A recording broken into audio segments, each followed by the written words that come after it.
I'm Spencer. What's up? And this is The Itch. It is, isn't it? It is The Itch. And we're here to review The Incredible Adventures of Van Helsing.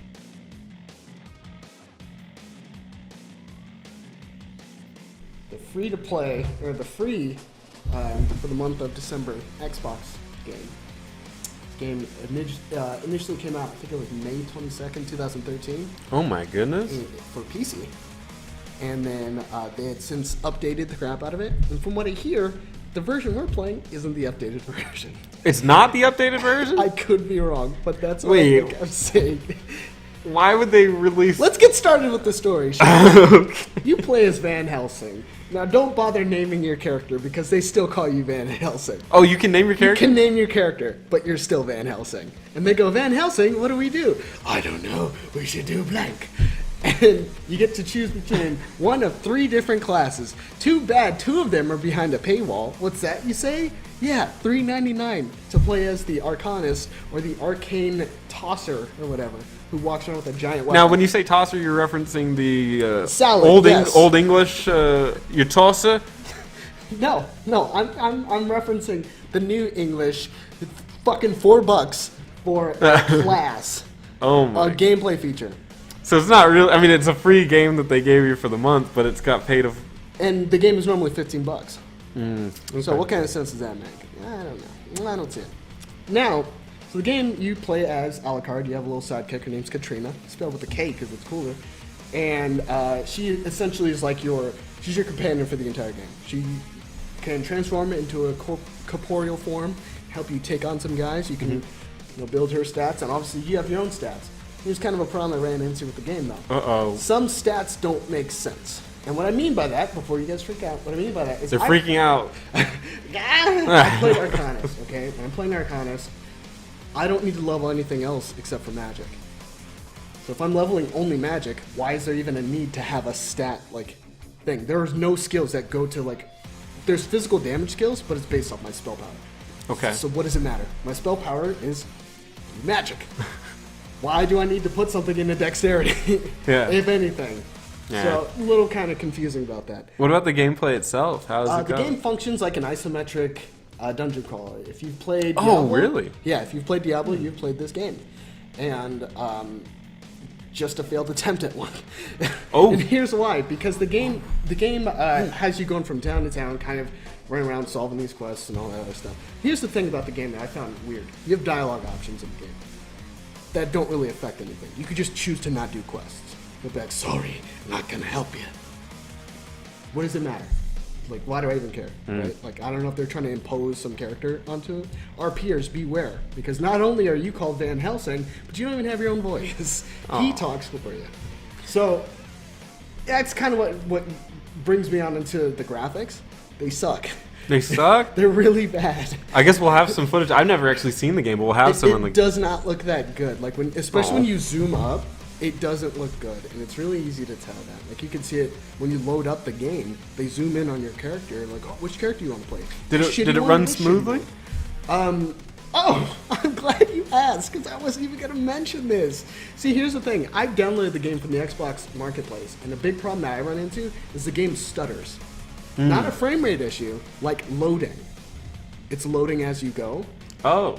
And in addition to having load times that beat Witcher, the game will literally stutter step when you're in certain areas. One guaranteed area that it'll always do it in is the second main large area you go to, where it's just enemies. When you walk in there, I thought it was something wrong with my Xbox, and you're just no, it's just poorly optimized. Terrible. And I was just like, what the fuck is this nonsense? Grr. So, which brings me to my next thing. Sounds okay, right? Explosions are fine, whatever. Voice acting's kind of corny. The dialogue lines are really corny. It seems like the writers were stuck up their own asses. I wonder how they got anything done with their fucking pinky so high up. But, yeah. I always use my middle finger because it's my longest. Yeah, beautiful Joe. So, here's another problem I ran into the game. There's a song that they play in the main menu, right? It starts you off. It's really, whatever. Every other song that I've heard is based off of that song.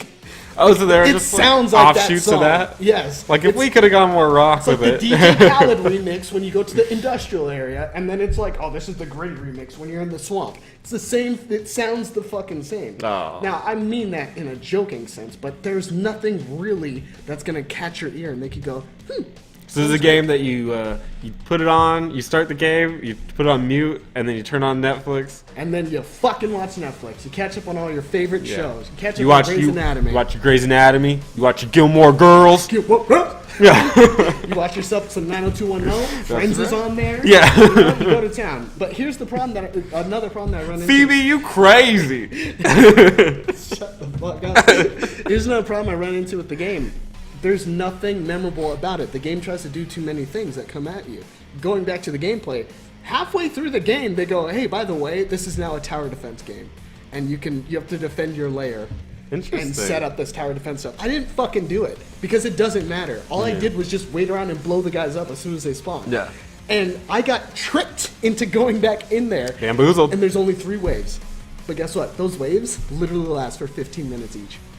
Of just little tiny rats coming through. Just little small creatures coming through. Gross. Yeah. And they're trying to spread the plague or something like that. Something like that. And they're trying to go to your base, and you have to stop them. There's 3 different routes they could take. So what's the good of this game? What's the pros? It's a good time waster. It was fun at the beginning. When I first started playing, I was like, you know what? I could get into this. You know, Troy. I think you told me that, didn't you? You said like I'm playing it, and, Yeah. and we were talking. You're like, I'm liking it. It's fun. you Yeah, know? it's fine. It's all right. And then it's I'll get to that, but it's fine. Whatever. Another interesting thing is I like the concept of the hunter class, not the other two. This kind of ties into a con. The hunter is allowed to use pistols and a sword. Okay, and he can switch Like a ranger. yeah, and he can click the left thumbstick in, or the left analog stick in. It's exclusive to the hunter. No other class has 2 weapons, so you're stuck just dealing with it if you're a mage or the fucking arcane tosser guy or whatever. The Tulsa. The Tulsa. That's all I can really say for a plus for this game. Oh, and it's free right now.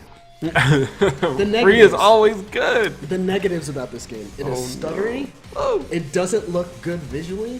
Gameplay-wise, it tries to be too many things. By having a dialogue wheel, you think it's like some EA or Telltale game. Yeah. By having the tower defense, you think it's Final Fantasy and the tower defense game. By having the Diablo-esque sort of like gameplay, you think that, oh, hey, it must be like Diablo. And they don't even do fucking loot right. I had a level 10 fucking belt for... I'm fucking, 29? I had a level 10 belt this entire time. Yeah. I didn't even know that. And it's clunky. The interface is clunky. But anytime you're trying to switch stuff around, this is clearly a game that was made for PC. That coming to consoles just is shit. So I'm playing games. I'm like, I know the Valhalla Knights Van game. Helsing? Van Helsing. I know about all that stuff, so maybe I should like this game. Justin, would you recommend it to me? No. The game is free, and you should not pay a single dime more for it. If you own it on PC, you probably have a superior copy. Because I've heard some people say, it's not that bad on PC. But on console, it's pretty fucking buggy. Okay. And the fact that, and maybe this is on PC, the fact that there's a paywall to have more gameplay elements and choice is reflective of the game developer. I would not recommend this game to even people who play Diablo. You want to play a fucking great-ass game? Oh, Diablo 3's not cutting it? Go play Diablo 2. Fuck it. Do not play this game. It's not fun. All right, I'm Spencer. God damn. And this is The Itch. Thanks for watching. Make sure to subscribe. Hey, thanks for watching. Be sure to give this video a like and comment below. We do videos including quizzes every Tuesday and a podcast every Friday. Check us out on twitch.tv/thisistheitch and theitchnetwork.com, where you can check out links to our podcast and our friends at Does This Game Suck? If you have any questions or topics for us, email us at theshow@theitchnetwork.com. And don't forget, we do new videos every week.